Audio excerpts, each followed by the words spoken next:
자, 우리 이 한동훈이와 정진석, 우리 부끄러운 성동고등학교 선배. 그 할아버지가 친일파, 아버지는 50대 내무부 장관. 네, 그래요. 정말 참 가문 이야기하기 많이 부끄러울 것 같은데 말이죠. 정진석하고 한동훈이가 저렇게 끌어안고 있습니다.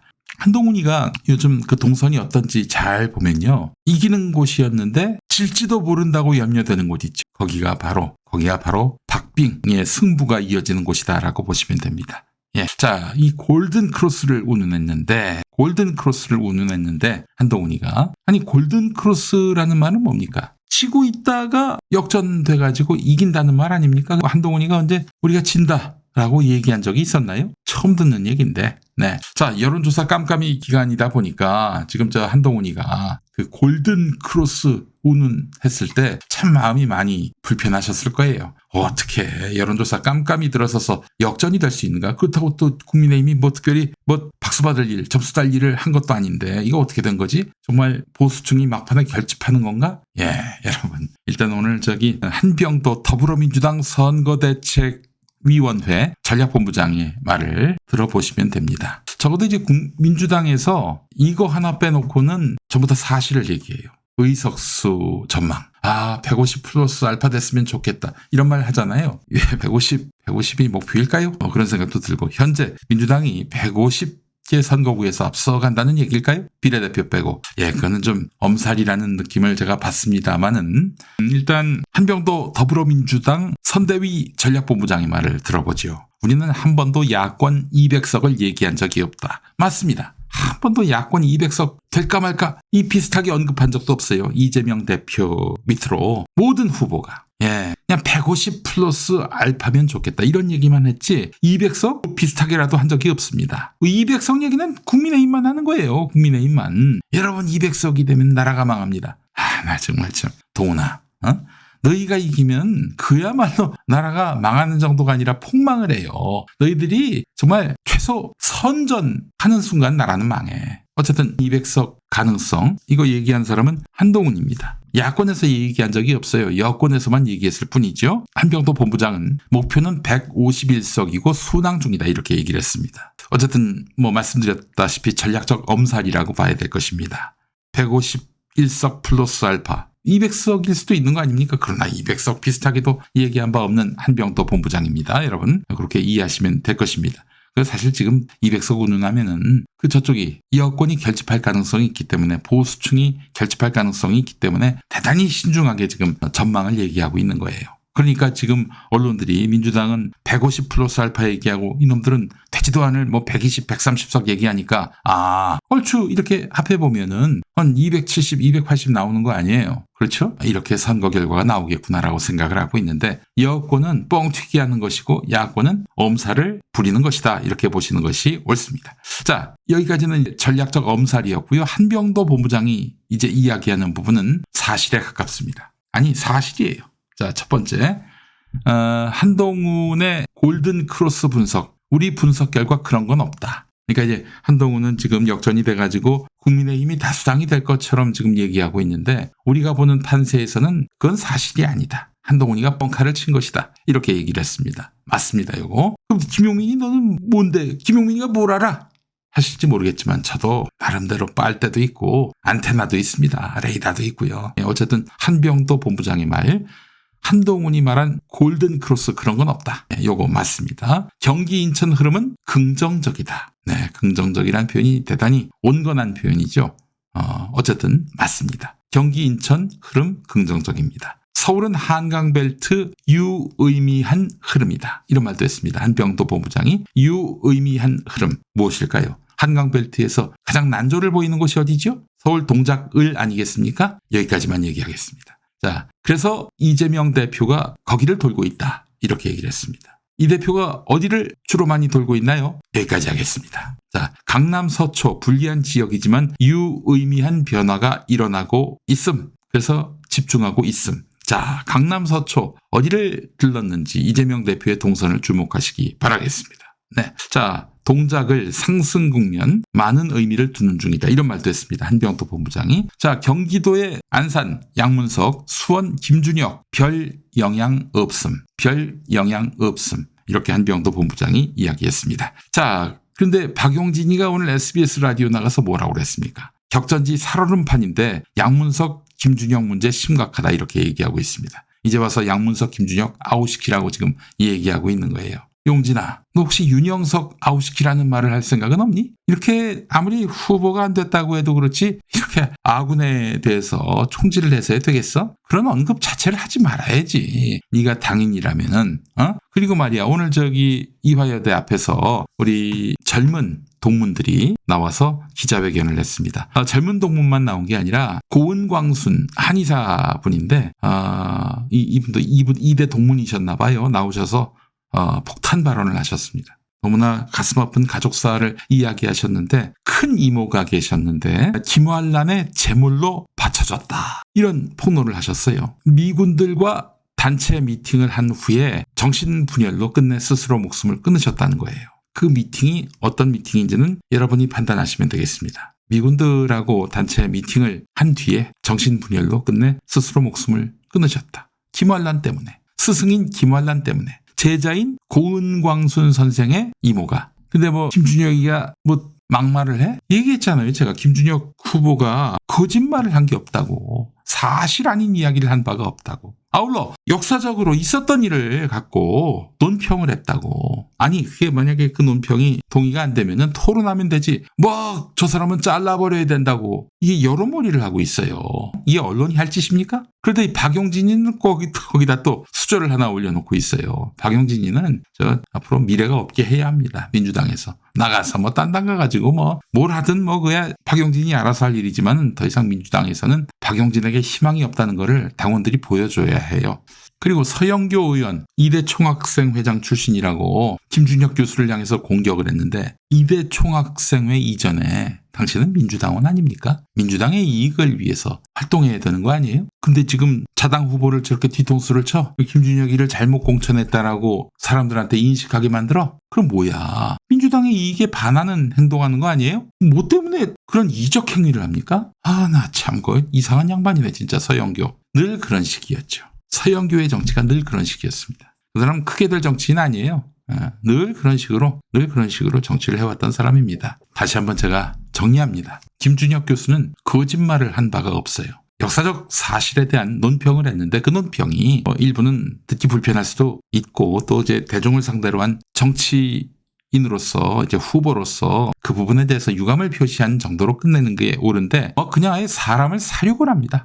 TV조선 기자가 계속해서 쫓아다니면서 언제 그만두실 거예요? 언제 책임질 거예요? 이런 식으로 이제 물어봤다는 거죠. 자, 여러분, 제가 누차 얘기했습니다. 김준혁 후보의 지난 김환란의 친일 4대주의 행위에 대한 그런 비판을 이유로 해서 아웃시킨다면은 그 다음에는 그 친일파들의 과거에 대해서 언급하는 자들은 정치 무대에 서지 못하게 되는 거예요. 아니, 친일 정치인들은 막 저렇게 빨간 옷 입고 다니면서 설치고 다니면서 기득권을 턱턱 얻고 있는데 아니 민족사관으로서 역사적 과오에 대해서 짚어주고 해석해주고 비판하는 그런 사람은 국회 갈 자격이 없는 거예요? 이 나라가 친일 베이스의 대한민국입니까? 아니면은 여러분 그렇기 때문에 김준혁을 포기하면 안 돼요. 지금 한일전이 됐다고 말씀드렸잖아요. 예. 자, 그 얘기는 제가 금요일에 또 했었기 때문에 넘어가도록 하고요. 자, 한병도 본부장의 말을 계속 들어보겠습니다. 부울경은 부산, 울산, 경남은 경합 지역이 크게 늘어났다. 이 경합 지역이 크게 늘어났다는 거는 부울경이 잘 아시는 대로 여기는 강세 지역 아니겠습니까? 근데 거기에서 경합 지역이 크게 늘어났다. 이건 민주당에게 지금 기회가 되고 있다라는 말이 되겠습니다. 대전, 세종 분위기 좋다. 이렇게 얘기를 했습니다. 실제로 좋습니다. 세종갑은 민주당이 후보를 내지 않았지만은 세종을의 경우는 좋다는 거죠. 이 분위기 좋다는 말이 굉장히 중의적인 표현인데 세종갑에서 국민의힘이 잘 안 된다 이런 얘기기도 할 거예요. 예. 자, 한동훈의 세종 이전 이슈 별로 영향이 없다. 이 세종에서 지금 이긴다는 얘기 아니겠습니까? 한동훈 발언이 조국 혁신당 지지율도 올려주고 있다. 한동훈이가 그 표는데 도움이 된다고 하면서 여기저기 다니면서 막 열심히 떠드는데 그게 도리어 조국을 도와주고 있다 이런 얘기예요. 민주당 비례도 지금 상승하는 중이다. 자, 그리고 국민의힘이 사전투표율을 유리하게 해석하고 있는데 분위기 파악을 못하는 것이다. 아니, 그렇죠, 여러분. 저는 이제 국민의힘이 완전히 마탱이가 같다고 느끼는 부분이 뭐냐면은, 아니, 얘네들은 지금 사전투표율이 역대 최고인 게 어떻게 자기들에게 유리한 정황이라고 얘기할 수 있을까요? 여러분, 그렇잖아요. 어디서 최고 투표율이 나왔습니까? 전남 광주예요. 가장 투표율이 낮은 것이 어디예요? 대구입니다. 근데 어떻게 이게 국민의힘에게 도움이 되는 사전투표율 결과라고 얘기할 수 있죠? 정신 나가지 않고서는 이런 얘기를 할 수가 없는 거예요. 예. 그리고 투표장에 그 참관인들이 있잖아요. 그 분위기 보면 알 거 아니겠습니까? 당당하게 팔을 들고 오시는 그런 유권자들 보면 적어도 국민의힘 찍을 유권자들은 아닐 거 아니에요. 그 분위기를 보면 알 텐데 그 참관인들의 그 투표장 내의 분위기를 전달받지 않았겠어요? 민주당이? 자기들도 전달받았겠지. 근데 지금 자기들이 유리하다, 요거는 국민의힘의 뻥입니다, 여러분. 네. 자, 전체 투표율 65% 이상이면 민주당이 유리하다, 이렇게 얘기하고 있는데, 예, 여러분은 어떻게 보세요? 몇 퍼센트 정도 최종 투표율이 나올 거라고 보세요? 한번 좀 올려봐 주시기 바라겠습니다. 전체 투표율 65% 이상이면 민주당에게 유리한 거 맞습니다. 지난 투표율이, 지난 21대 총선 투표율이 64%였죠. 네, 65% 이상이면 당연히 민주당에게 유리할 것입니다. 70% 넘어가면은 이 투표율만으로도 결과를 예측할 수 있지 않겠는가 하는 생각이 듭니다. 아이고, 많은 분들이 다 70 이상을 얘기하시네요. 예, 69% 말씀하시는 분도 있고, 사실 65% 넘어도 많이 올라간 겁니다. 그렇죠? 70%까지 넘어간다? 그러면 뭐 결과는 뭐 그렇게 어렵지 않게 예측 가능하지 않을까 하는 그런 생각을 해봅니다.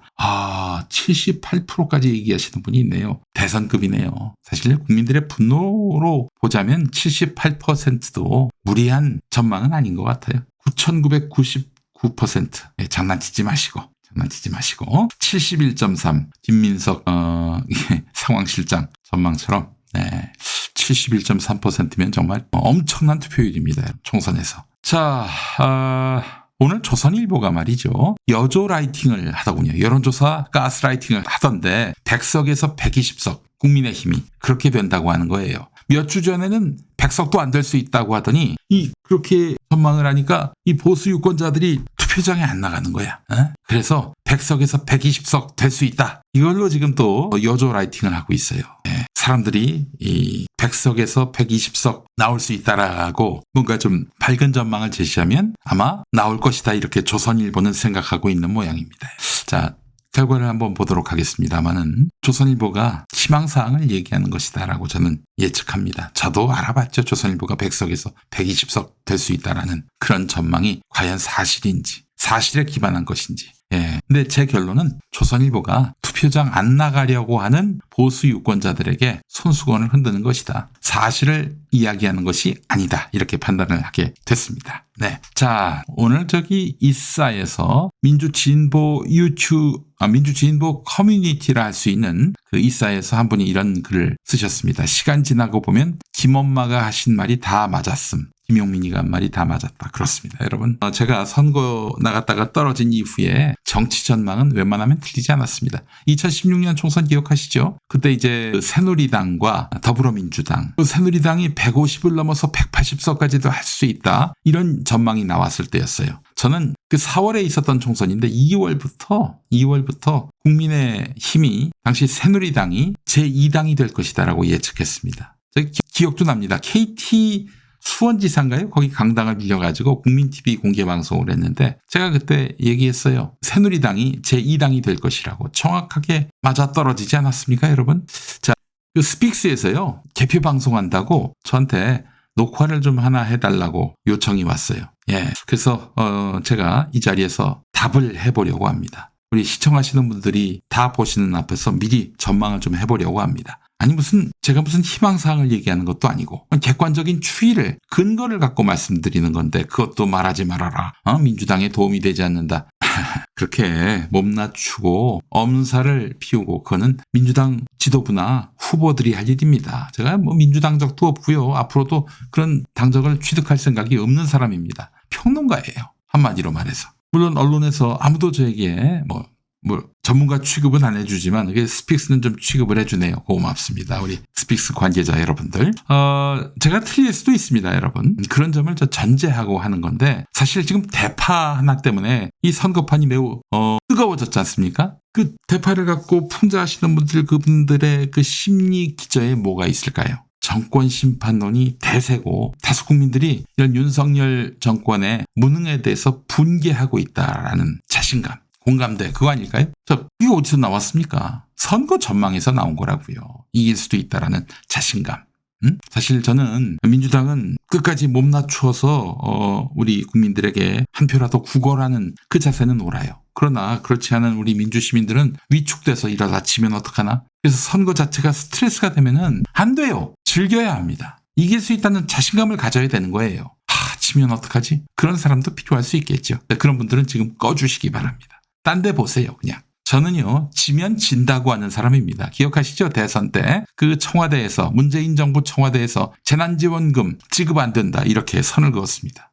그때 제가 발끈했잖아요. 또 패미들이 장난치는 거 그거 보고도 발끈했고요. 제가 심심해서 그랬을까요? 튀어보려고 그랬을까요? 지니까 그런 거 아니에요, 지니까. 자, 저는 절대 부풀리거나 가스라이팅 하지 않습니다. 자, 이제부터 여당에게 별로 안 좋은 이야기가 많이 나올 텐데요. 자, 고개 쳐들지 말아라 이렇게 얘기할 분들은 나가주세요. 제발 나가주세요. 여기서는 이 정보를 보고도 방심하지 않고 더 열심히 국민의 마음을 얻으려고 하는 민주시민만 들으시면 좋겠어요. 그래요. 그러면 저 본격적으로 그 이야기를 좀 해보도록 하겠습니다. 김용민의 전망 지금부터 함께 보시죠. 비전문가인 김용문어의 예측입니다. 여러분들의 예측과 크게 다르지 않을 거라고 또 예상을 합니다. 저는 투표율이 70% 상회한다고 봅니다. 역대급 투표율이 될 것이고 그래서 투표율만으로도 국민의힘 지지자들을 긴장하게 만들 것이다 이렇게 예측을 합니다. 자, 여당 의석은 몇 석이 될 것인가? 100석을 하회할 것이다. 하회할 것이다. 100석 미만이 될 것이다 이런 얘기입니다. 제가 나름대로 권역별로 예상을 해봤습니다. 다른 전문가라고 불리는 인간들, 최모, 엄모 이런 인간들 이게 지역 전망까지 디테일하게 하던가요? 김용민은 하나하나 그 지역구 사정을 다 살펴보면서 보셨죠? 지난 선거운동 기간 동안에 선거운동 기간 중에 여론조사 빠짐없이 다 소개해드렸잖아요. 저 나름대로 분석이 끝났습니다. 자, 그래서 국민의힘이 수도권에서 총 122석을 지금 겨루게 되는 수도권에서 12석 정도를 가져가게 될 것이다. 이렇게 예측을 했습니다. 12석은 어떻게 나오느냐? 경기도는 3석, 인천은 1석, 그 나머지가 서울이란 거예요. 이것도 굉장히 보수적으로 잡은 것입니다. 자, 영남권은 65석인데 대구, 경북, 부산, 울산, 영남 여기서 47개 의석을 가져갈 가능성이 있다 이렇게 보고요. 강원, 충청권의 경우는 충청권은 대전, 충남, 충북, 세종인데 여기가 28개 지역구고요. 강원도는 8개 다 합해서 그래서 36석인데 이 중에서 국민의힘이 가져갈 의석은 13석 정도 된다. 이렇게 전망을 할 수 있겠고요. 호남, 제주에서는 1석도 가져갈 곳이 없다. 오늘 저기 한동훈이가 4.3 추념식 때도 안 가더니 오늘까지 4월 9일 오늘까지 제주에 안 가겠다라고 하지 않았어요? 제주를 포기했다는 얘기입니다. 어디 이길만한 곳이 있어야 사실 제주로 가는 것 아니겠습니까? 자, 그래요. 그래서 이 여당의 의석은 100석 미만이 될 것이다. 저것도 굉장히 많이 봐주고 또 격전지는 국민의힘이 이긴다고 이렇게 간주해서 한 겁니다. 100석 미만이 될 확률이 높아 보입니다. 자, 그리고 더불어민주당 비례까지 합해서 185석 전후가 될 것 같다. 이런 전망을 여러분들께 합니다. 사실 지난 21대 총선에서는 지역구가 163석이었어요. 더불어민주당이. 그리고 비례가 14석이었죠. 그렇게 해서 177석 나왔고 열린민주당 3석이었는데 거기와 나중에 합당하게 되고요. 그래서 민주당과 열린민주당 합해서 180석이 됐습니다. 그때. 자, 근데 이번에 민주당은 비례, 더불어민주연합과 함께 185석 전후가 될 것 같다. 조국혁신당은 15석 이하, 15석까지 될 수 있다, 최대.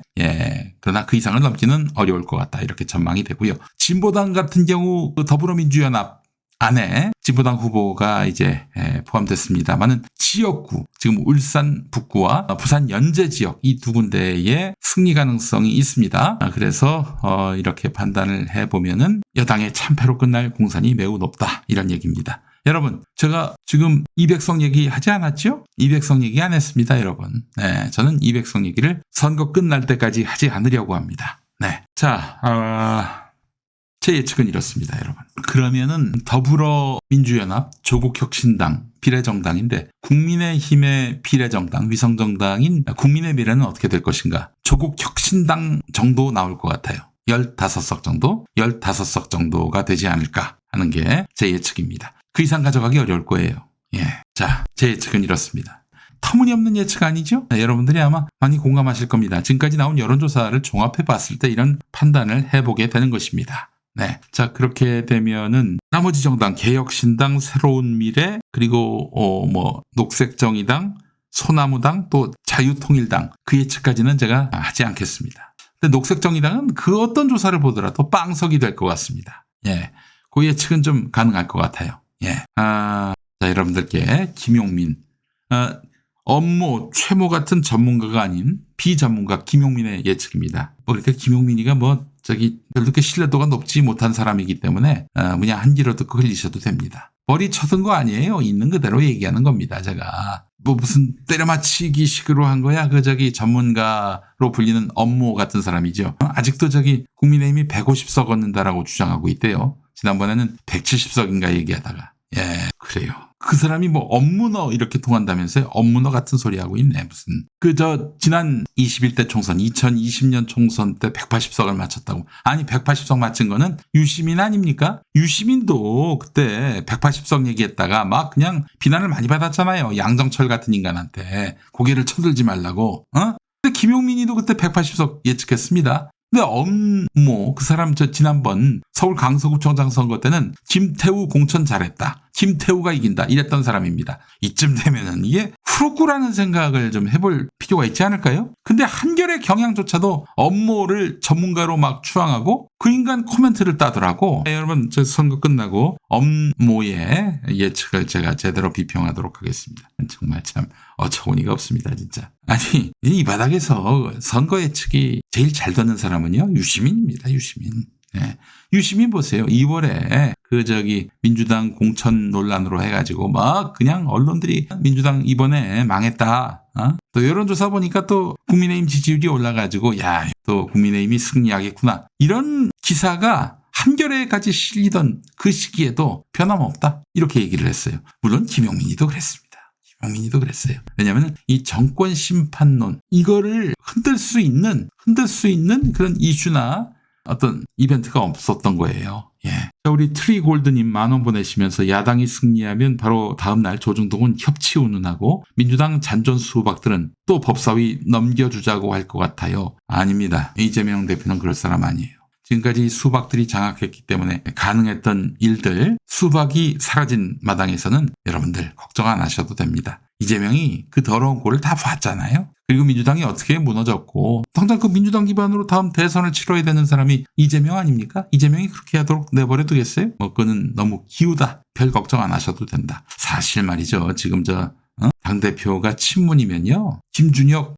양문석이 공천될 리도 없겠지만은 지금 시점에서도 날렸을 거예요. 예. 이게 달라진 민주당의 모습입니다, 여러분. 자, 이런 예측을 제가 여러분들께 해봤습니다. 야권 관계자가 이런 말을 했더군요. 한겨레 기자한테 한 말인데, 이거 참 외워야 할 표현입니다. 민주당 공천 파동이나 막말 논란 등은 표층 프레임인 반면에 이거는 이제 겉으로 드러난 프레임인 반면에 정권 심판론은 눈에 보이지 않던 심층 프레임, 기반, 땅밑 그리고 그렇다고 봐야 되겠죠. 심층 프레임, 이게 정권 심판론이라는 거예요. 심층 프레임은 흔들기 어렵다 이렇게 이야기했습니다. 네, 맞습니다. 심층 프레임은 흔들 수가 없어요. 정권 심판론 이거를 간과한 거죠. 업무 최모 이런 인간들은. 그러니까 사람들은 얕은 사람들입니다. 예. 어디 이 정치평론 시장에서 이 정권 심판론이라는 프레임 자체를 무시하고 야당이 공천을 시끄럽게 했다느니 누가 어디 가서 막말을 했다느니 이러면서 이게 선거판을 좌지우지한다. 이런 정말 참 깜도 안 되는 것들이 어디서 이렇게 정치평론 시장에서 까불고 떠들고 안나묵님 5,000원 보내시면서 양문석 후보는 당선돼도 반성을 해야 한다. 국회의원 출마를 하면서 재산이 문제될 것을 알고 있었다면 잘못이다. 그렇죠. 물론 도덕군자만 출마를 해야 한다 이런 거는 아니고 또 김준혁 교수의 경우를 보듯 아니 잘못이 없는데 잘못으로 만들어버리는 이들의 어떤 공작을 감안해 보면은 민주당 후보들은 어떤 공격이든 받을 수밖에 없다라는 어떤 운명을 직감하고 선거를 준비했어야 했지요. 양문석 후보는 그 김준혁 후보는 이제 역사 해석의 문제 아닙니까? 역사의 해석의 문제를 두고 후보 그만두라고 하는 미친놈들이 다 있어요. 양문석 후보는 이거는 법률적 문제도 있는 것 같고요. 아마 선거 후에 그 민주당에서 어떤 조치가 있지 않을까 하는 그런 생각을 해봅니다. 네.